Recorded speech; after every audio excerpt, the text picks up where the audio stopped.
Hi troops. So வீட்டுக்கு கீழே வந்து பார்த்தா இங்கே தேங்காய் கரைச்சிடுங்க. சரி இன்னைக்கு லீவு தானே, ஒரு ஒர்க்கும் இல்லைன்னு பிக்கலான்னு போனால் வீட்டில் போயிட்டு கேட்டா, சரிம்மா பிக்கிறது தான் பிக்கிற, இருக்கிற எல்லாத்தையும் பிச்சிடுன்னு சொல்லிட்டாங்க. நான் அப்படியே ஷாக்கில் வந்து பார்த்தா 6 தேங்காவான மாதிரி இருந்துச்சுங்க. சரி வேறு வழி இல்லாமல் பிச்சு கொடுக்கலான்னு வந்துட்டேன். ஃபஸ்ட்டு தேங்காவை பிக்க ஆரம்பிச்சிட்டேங்க. கொஞ்சம் ஹார்டாக தான் இருந்துச்சு. இதை குத்தி பிக்கிறது தான் வேலைன்னு பார்த்தா இழுத்து பிக்க வேண்டியதாக இருந்துச்சுங்க. ஃபர்ஸ்ட் ஒன்னே ஏண்டா லேட் ஆகுதுன்னு பார்த்தா ஒரு மோட்டிவேஷனும் இல்லைங்க. சின்ன வயசுலேருந்து நான் ஸ்போர்ட்டிவாக இருப்பேனா, அதனால காம்படிஷனே இல்லைன்னு தோணுச்சுங்க. இதில் வேற கையில் குத்திடுச்சுங்க.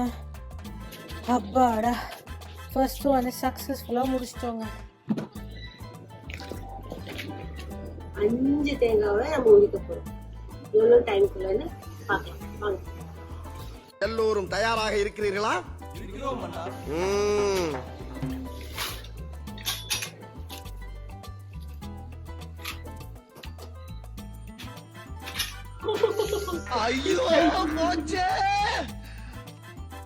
கையில வேற குத்திடுச்சு, ஒரே வலிங்க. ஐயோ இது தேவையான மாதிரி இருந்துச்சு. சரி இருந்தாலும் அந்த காம்படிஷனை நம்ம விடுவோமா? சரி அப்படியே கண்டினியூ பண்ணி பிக்க ஆரம்பிப்போம். முடிச்சாச்சுங்க. சீக்கிரம் ரெண்டாவது ஸ்டார்ட் பண்ணியாச்சு. அதே ப்ராசஸுங்க, திருப்பி அதே பண்ண வேண்டியதாக போச்சு. இருந்தாலும் டைம்குள்ளே முடிக்கிறேன். நான் எவ்வளோ நேரத்துக்குள்ளே முடிக்கிறேன்றது இப்போ மேட்டர்.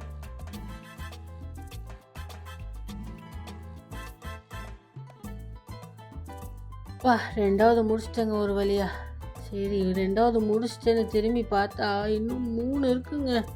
ஐயோ இன்னும் சீக்கிரமாக முடிக்கணுங்க. 3வதும் முடிஞ்சிருச்சுங்க. சீக்கிரமாக முடிச்சிட்டேன். வேற இதே மாதிரி வேகத்தில் போனேன்னா இது வேற டொமுன்னு விழுந்துருது.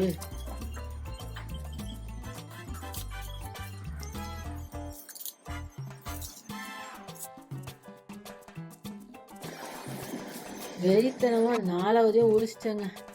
அப்பாடா, இன்னும் ஒன்றே ஃபைனல் ஒன். காம்படிஷன் வந்துட்டாலே விட்டுறக்கூடாதுங்க. ஸ்பிரிட் அப்படியே எடுத்துக்கிட்டே போயிட்டே இருக்கணும்.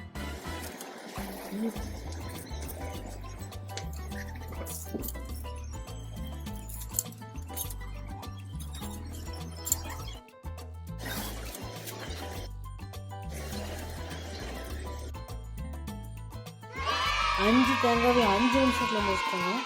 ஸோ இதே மாதிரி அடுத்தடுத்த வீடியோஸை கண்டினியூஸாக வாட்ச் பண்ணிட்டே இருங்க. Bye bye.